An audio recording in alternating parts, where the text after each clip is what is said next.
Hello everyone, my name is Bayu Putra Pratama and today I would like to introduce the topic of management control system. As management control system refer to the process and tools used by organization to guide, monitor and evaluate the performance of the research to achieve organization goals. Okay, my name is Bayu Putra Pratama with NPM 2341192, class Management 23D. I will present about management control system. Oke, pendahuluannya, bahwasannya sistem pengendalian manajemen adalah proses yang digunakan oleh organisasi untuk memastikan bahwa aktivitas operasional itu dapat berjalan dengan rencana yang telah ditetapkan. Nah, sistem ini nih bertujuan untuk meningkatkan efektivitas dan efisiensi sistem pengendalian manajemen.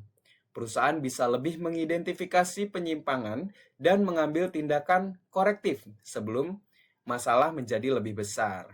Jadi bisa lebih terkendali proses manajemennya jika kita menggunakan sistem pengendalian pada manajemen di suatu perusahaan.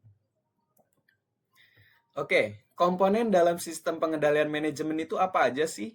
Ya, yang pastinya tidak jauh dari perencanaan strategis. Pastinya kita harus menentukan nih, apa sih visi, misi, dan juga tujuan jangka panjang pada organisasinya. Kemudian ada penganggaran.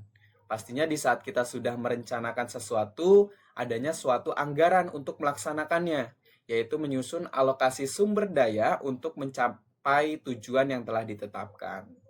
Kemudian ada sistem pengukuran kinerja. Bagaimana sih cara mengukur kinerja organisasi dengan berbagai indikator yang telah ditentukan. Dan yang terakhir adalah evaluasi dan feedback.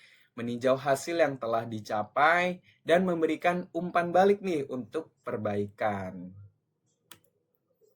Dan selanjutnya adalah pengendalian bersama, yaitu concurrent control. Itu apa sih? Itu merupakan pengendalian yang dilakukan saat aktivitas sedang berlangsung untuk memastikan kesesuaian dengan standar yang telah ditetapkan. Kemudian ada pengendalian umpan maju atau feed forward control. Ini adalah pengendalian yang dilakukan sebelum suatu aktivitas dimulai untuk mencegah kemungkinan terjadinya penyimpangan.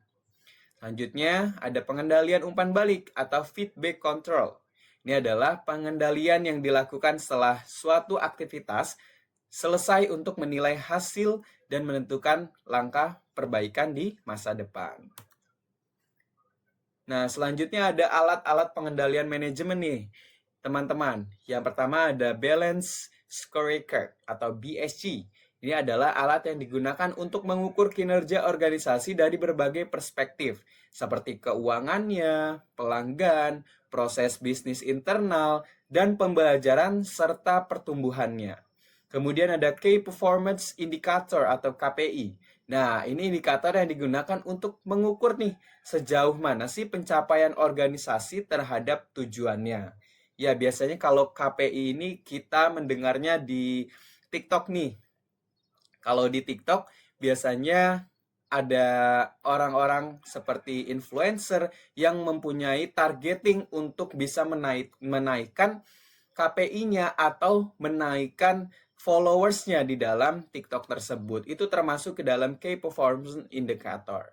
Kemudian ada budgeting dan variable analyze. Ini alat yang digunakan untuk mengendalikan anggaran dan menganalisis perbedaan nih antara anggaran yang direncanakan dengan yang realisasi.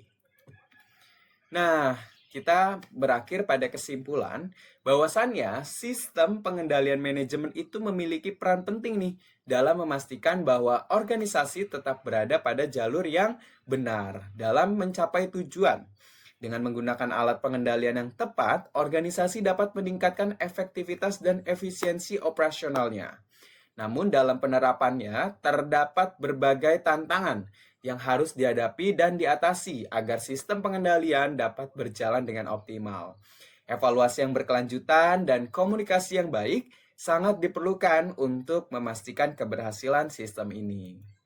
Okay guys, thank you for watching to my video for the Management Control System, and see you the next video.